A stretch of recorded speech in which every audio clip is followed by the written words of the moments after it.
Hola a tothom. Aquest primer vídeo és per a aquells professors o professores que no han configurat encara el seu calendari de Gmail o no saben utilitzar-lo.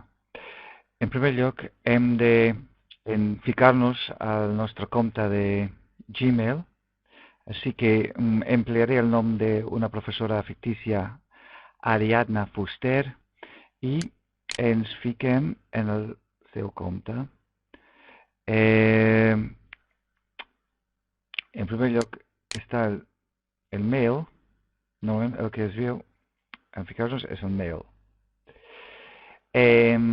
Aquí és l'enllaç per al calendari.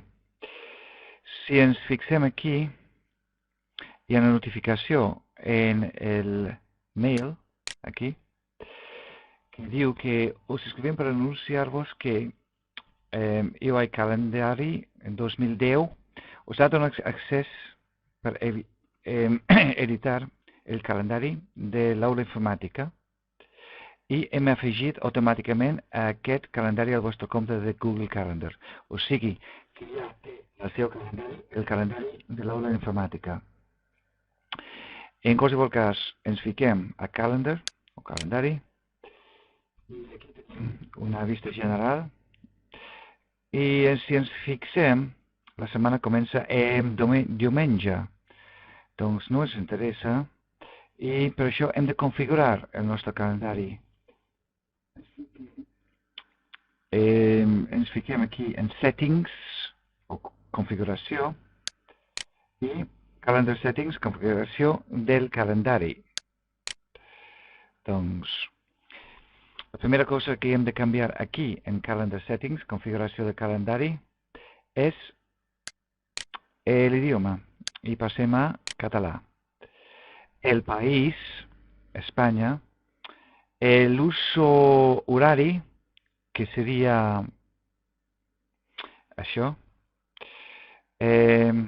format de la data, no, seria així. Format del temps ens interessa més que sigui 13, 14, 15. La setmana comença en diumenge, no? En Monday, el dilluns. Mostrar caps de setmana? Doncs sí.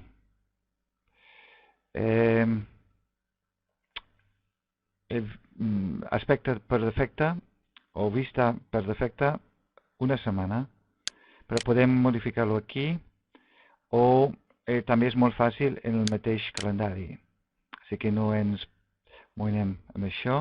Location, doncs posem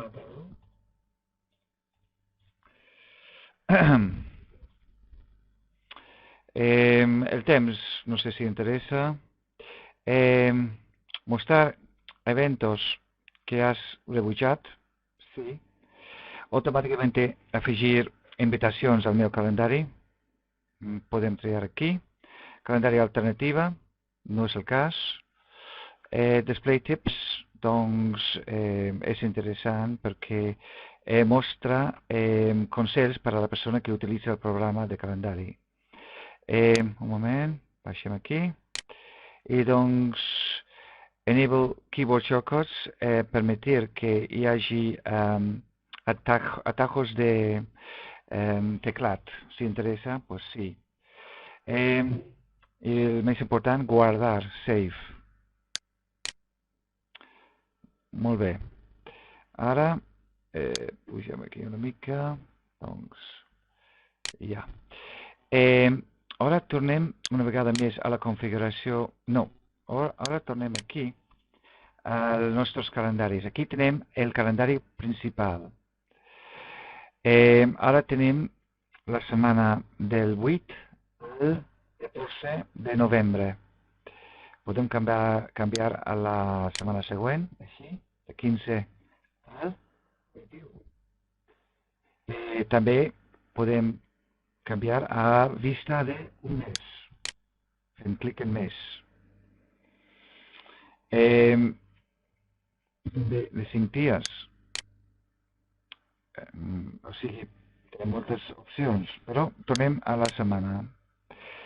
I canviem a la setmana del 15 al 21 de novembre. No hi ha cap esdeveniment aquí, però imaginem que tenim una cita amb el metge a les 11 del matí del 15, el dilluns. Fem clic aquí i posem aquí que visita metge.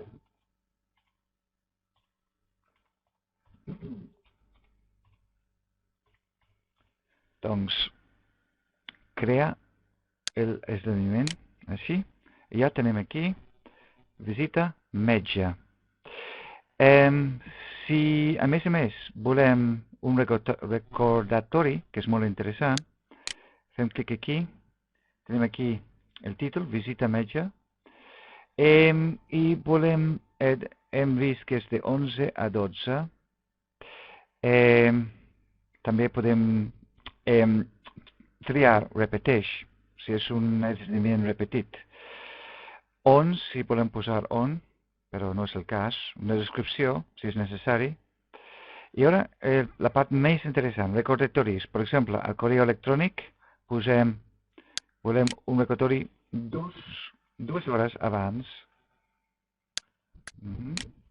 A més, podem posar finestra emergent, si volem, en el nostre ordenador, 10 minuts abans.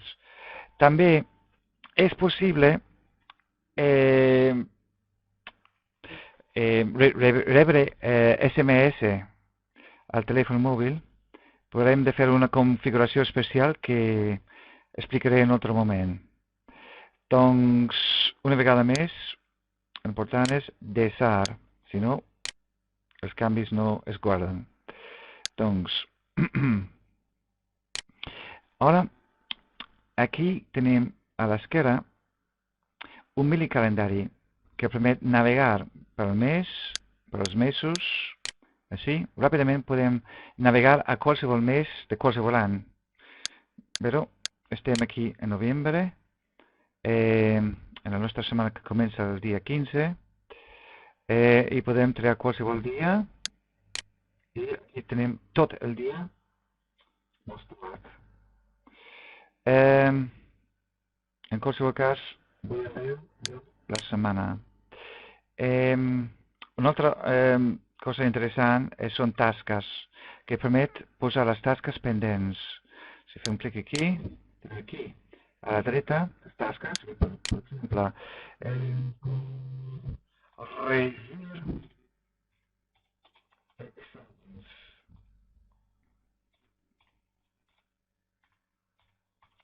Doncs ja està. I podem posar un recordatori també, però això explicaria en altre moment.